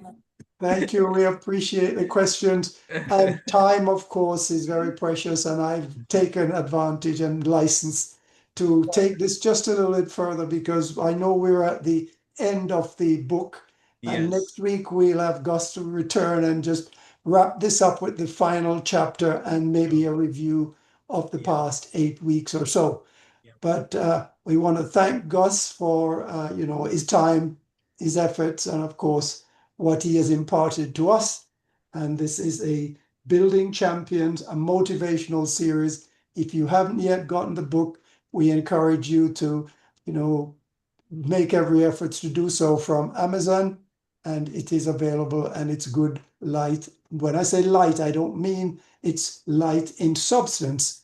It's light in terms of how much of your time it's going to take. So please go ahead and pick up the book and get motivated. Gus, thank you so much for your time and effort. We look forward to your joining us again next Thank you. Sunday. Thank you. All right. Good. Thank you. Enjoy. Safety. Have peace. Good night. Bye-bye. Thank you. Thank you. Now, Thank you. everyone, as I've already said, I'm sort of taken license of the time. We are in the 7 o'clock hour, which would be normally the birthday and anniversary hour dedicated to the memories of Walter Henry and Audley Watson. I will hold the anniversaries if we have time towards the end of this 8 o'clock, towards the end of the 8 o'clock hour. I will try to bring them forward. For now, let's have some scores and other report. And to Donna, we say we'll take the focus report next week. Okay, so let's start off some cricket scoreboard with some report from Brother Dale.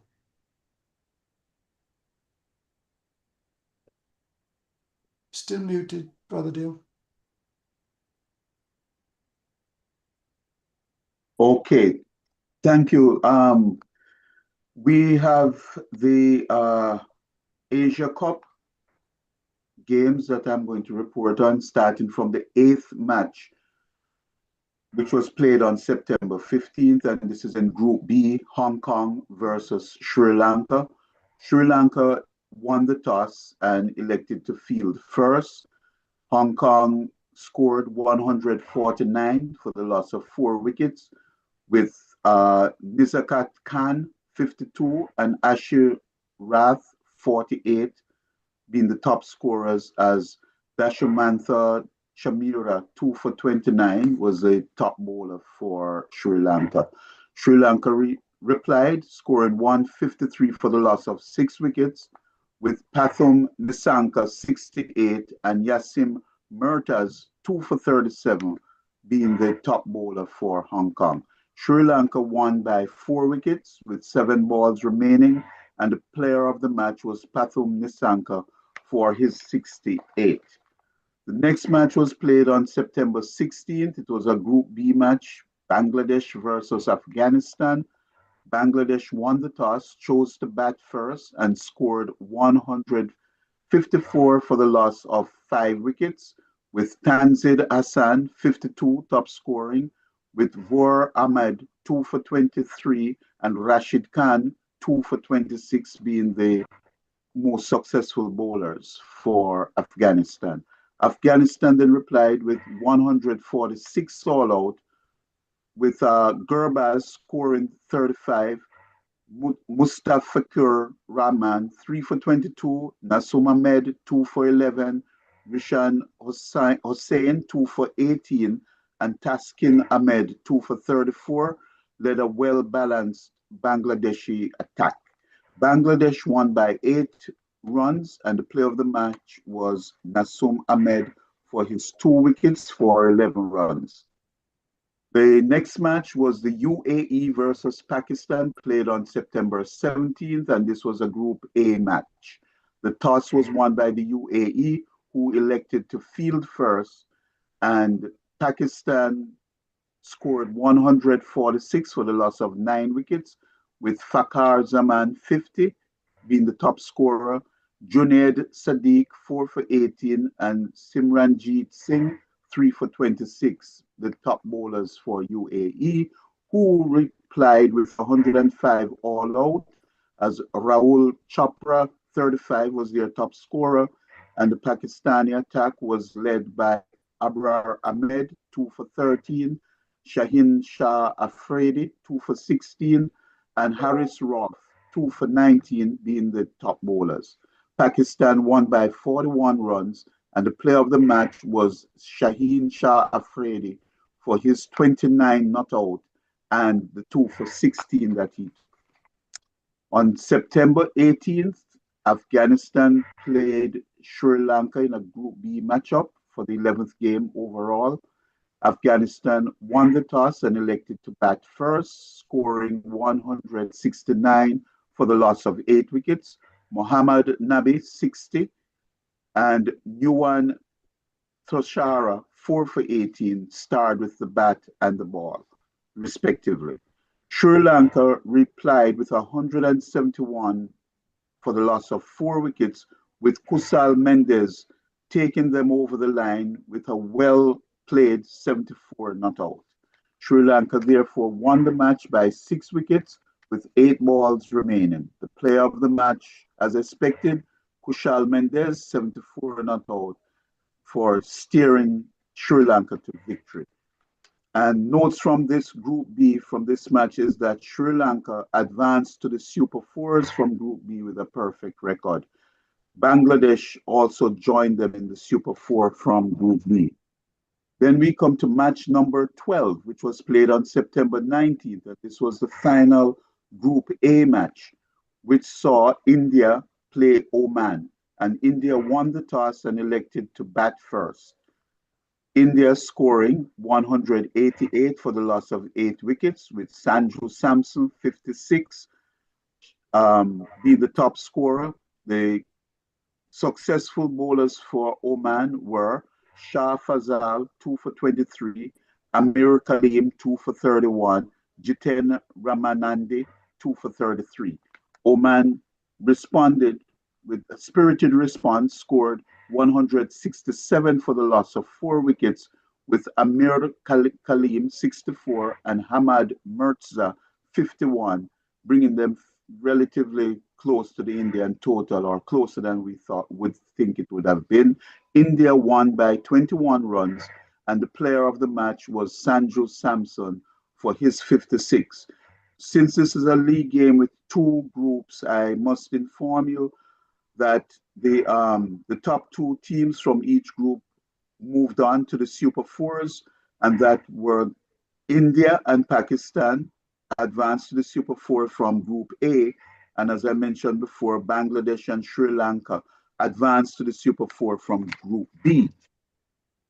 Yesterday, September 20th, we saw the first match in the Super Four, which is played in a round robin, and the top 2 teams will advance to the finals. The first game saw Bangladesh play Sri Lanka.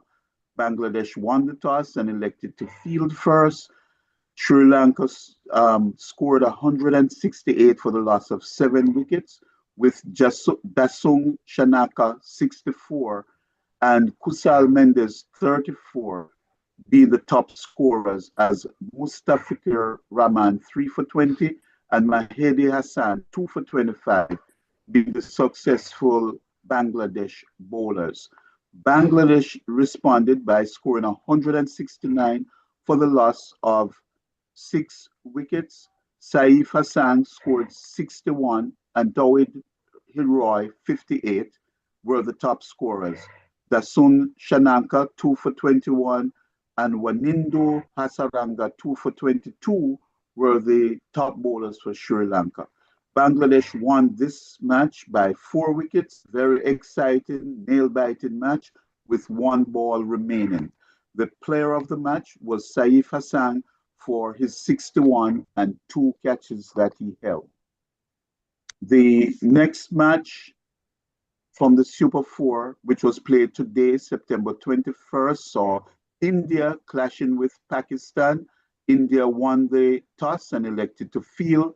Pakistan scored 171 for the loss of 5 wickets, with their top scorer, Shahib Zaida Farhan, 58, with Shifam Dube, 2 for 33, being the top bowler for India.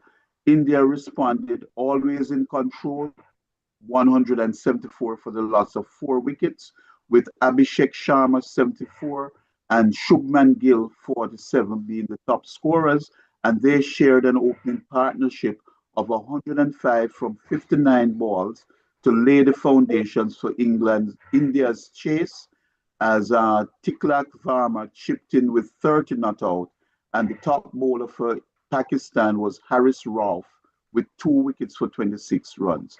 So India won by 6 wickets with 7 balls remaining.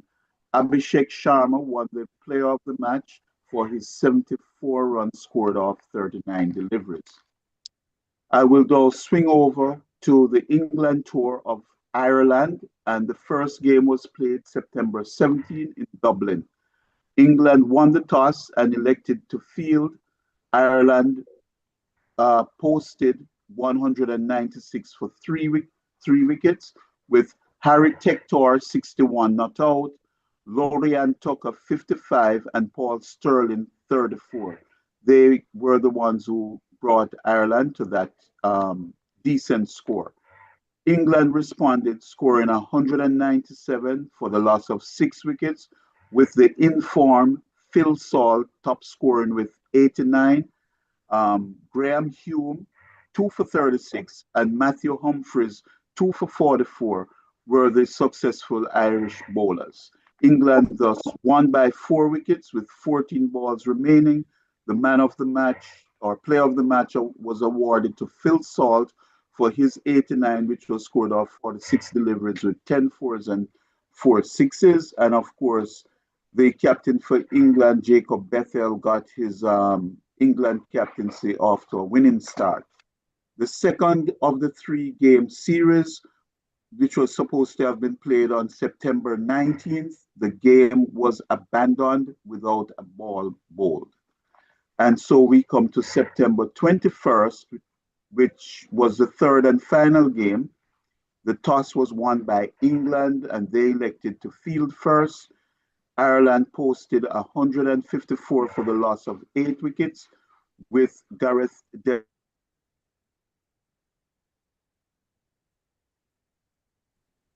You've gone silent, Brother Dale. Who was that? I think we may have lost him. Brother Dale, we have lost your audio.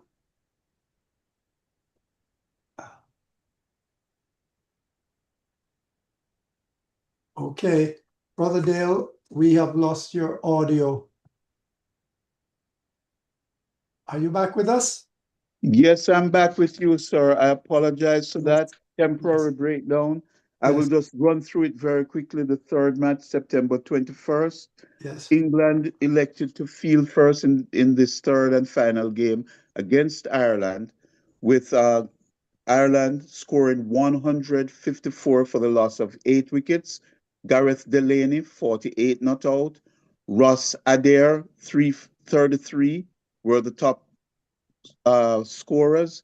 And for England, their attack was led by Adil Rashid, 3 for 29, Liam Dawson, 2 for 9, and Jamie Overton, 2 for 17. In reply, England scored 155 for the loss of 4 wickets, with Jordan Cox top scoring with 55 and Tom Banton 37 not out to bring them to victory by 6 wickets with 17 balls remaining. The player of the match was Adil Rashid for his 3 for 29. And England, as a result, won the 3-match series 2-0, with, of course, one game being abandoned without a ball bowled. So that's my report for today. Thank you. Thank you very much, Brother Dale. And Donna is hearing us. Yes, I am. Carry on, please. So I'm going to be reporting on the final game of the Cricket West Indies Under-19 series between Sri Lanka and West Indies. Thank you. Under-19. So here we go. The final, the 7th and final ODI was played on Monday 15th at the Sir Vivian Richards Stadium in North Sound, Antigua. The toss was won by West Indies. Under-19, they decided to field first. And it was a reduced game for 26 overs because of rain. So the Duckworth-Lewis method was used.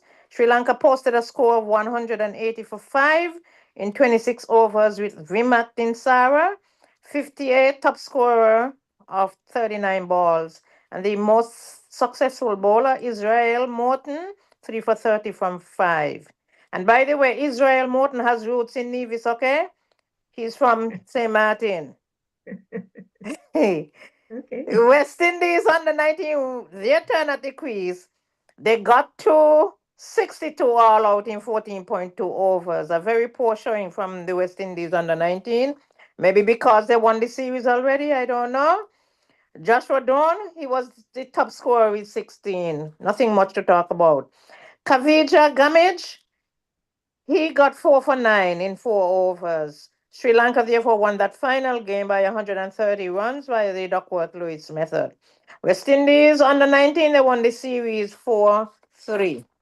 I move on now to the women's CPL, and I'm going to start with the game that was on Tuesday between the Knight Riders and the Royals, which was the penultimate game, the last of the round robin. It came up between Knight Riders and Royals, and all games were played in Providence, Guyana.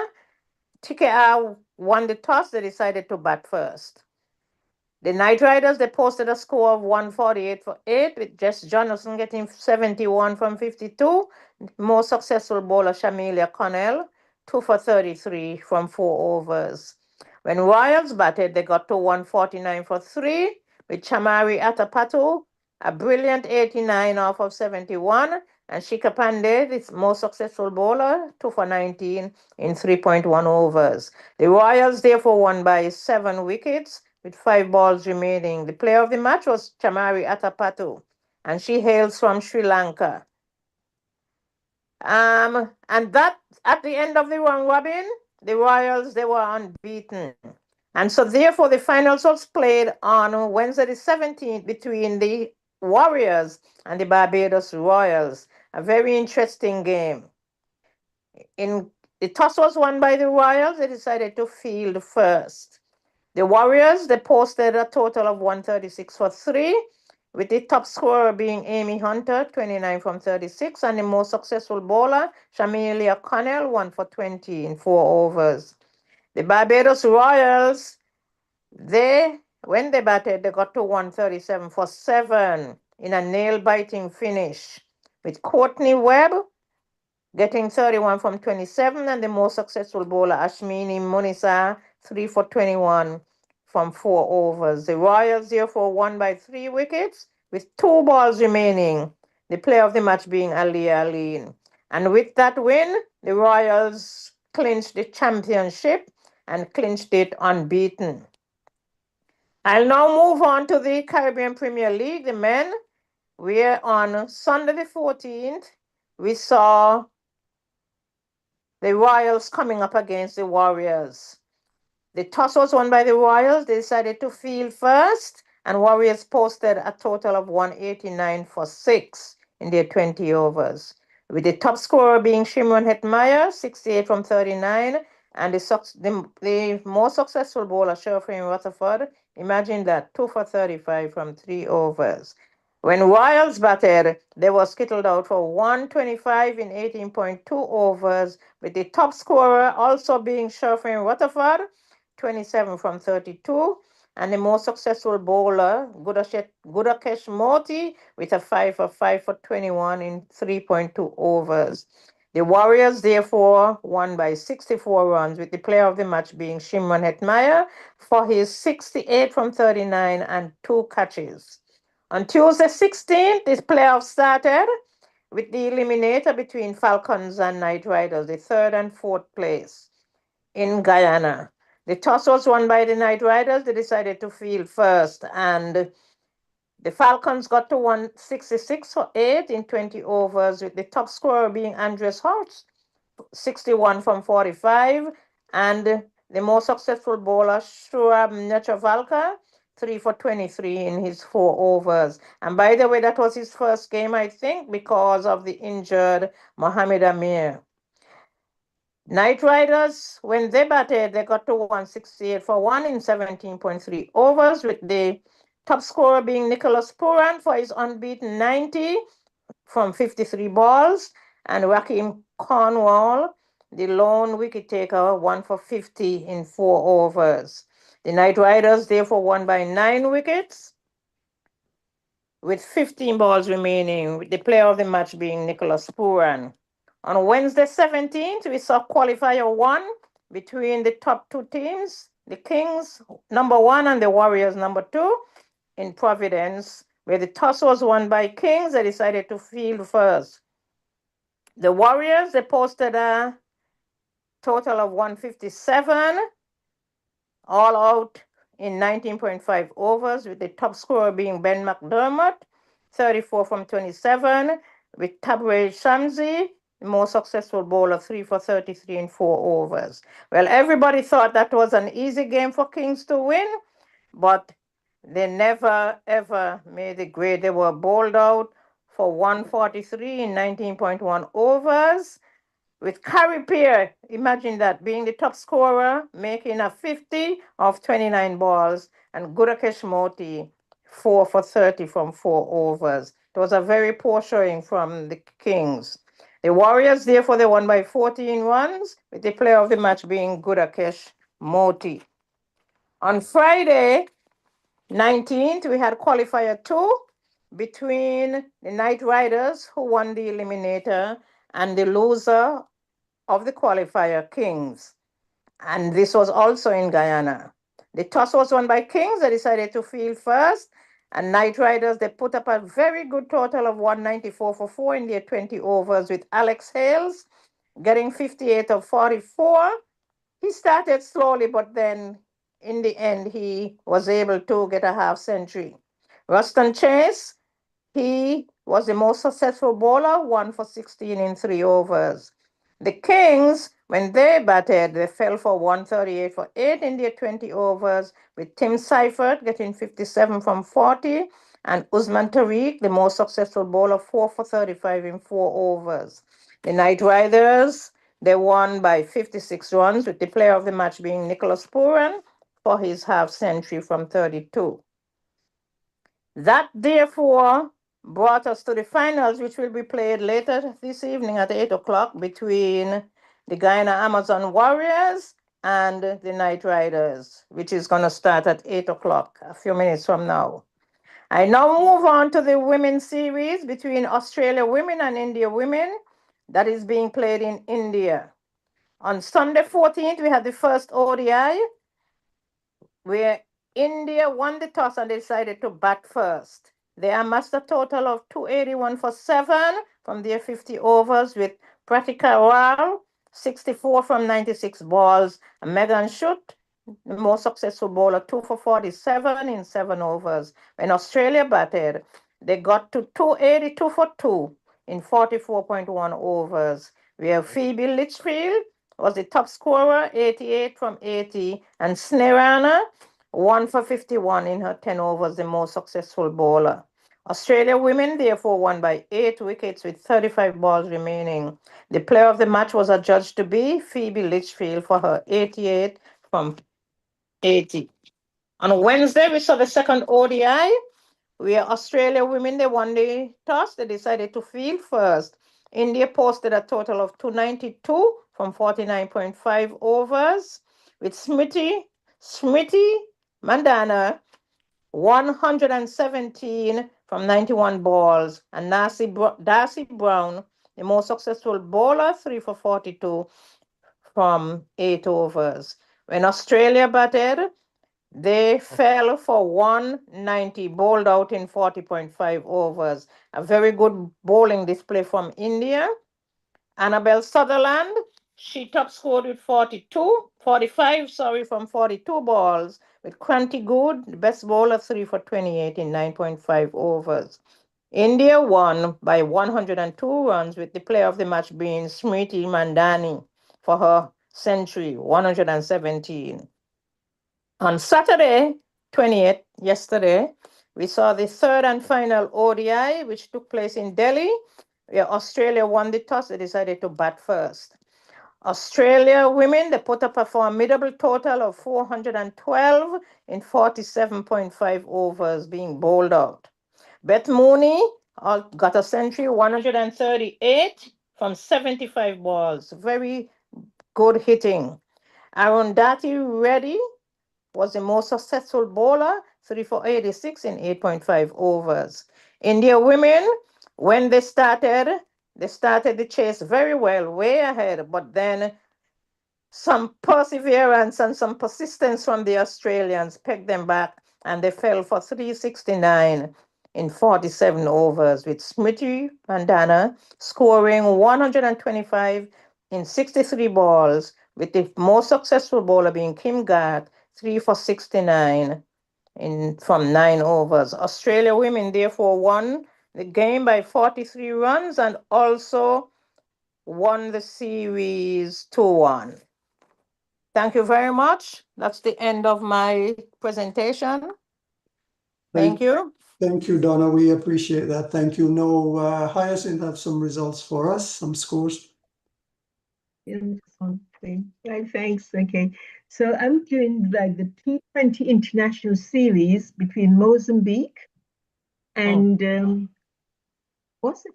Eswatini. Eswatini. So these are the matches. So the first match was between Eswatini. They made 160 for 8. Mozambique 129 for 9. And the second one, Eswatini made 165 all out. Mozambique 160 all out.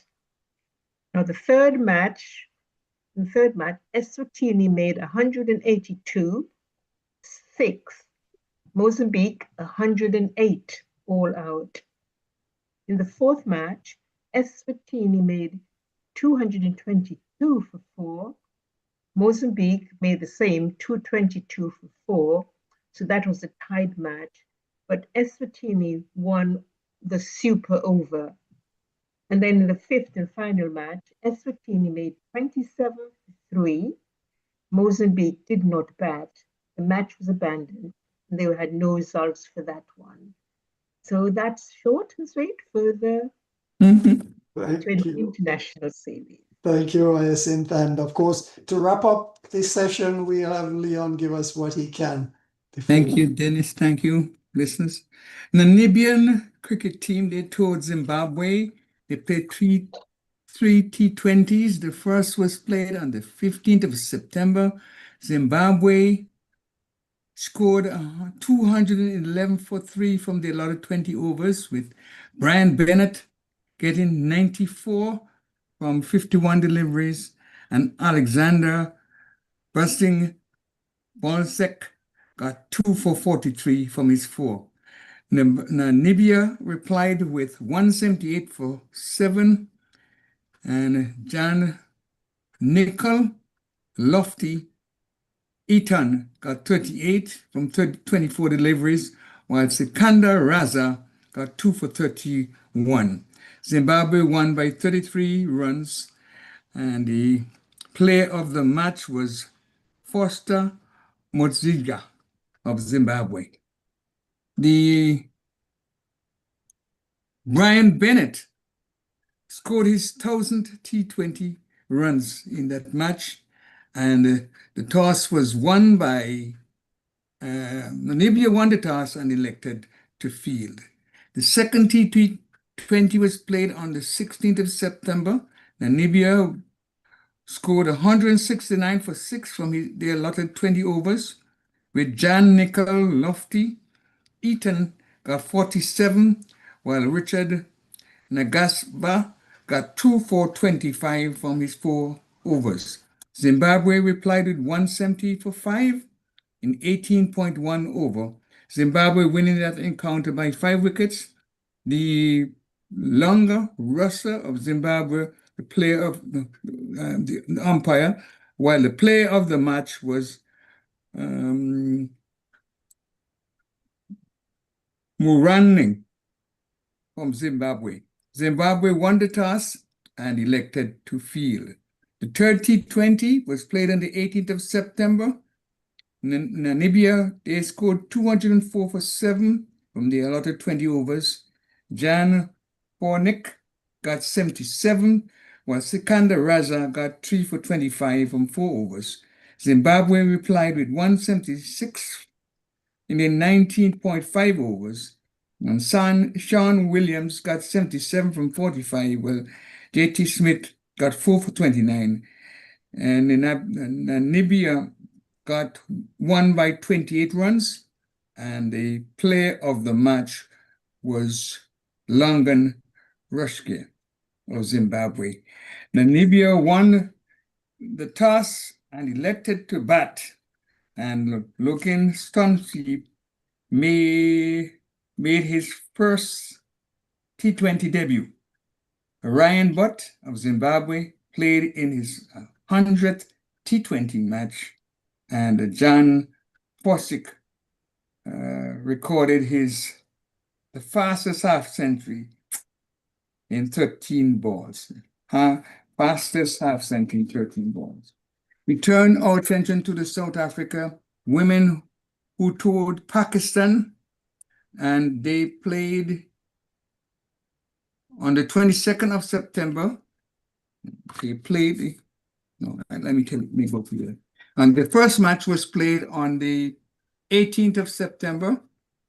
Pakistan scored 255 for 4 from the allotted 50 overs, while Sidra Arni got 121 not out, and Bogarts got 2 for 36 from 9 overs. South Africa replied with 259 for 2 from 48.2 overs. And the South Africa won that encounter by 8 wickets. Clark Pulaski, the player of the match. The second ODI was played on the 19th, and South Africa scored 292 for 3.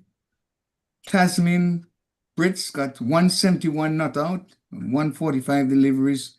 Dan Bade got 2 for 45. Pakistan replied with 287 from 44.4 overs. Sidra Amin got 122 from 110 deliveries. Nahin Kirk got 3 for 45. South Africa won that by 25 runs, and the player of the match was Tasmin Brits. And that's the third ODI yet to be played. We will play it in 22nd.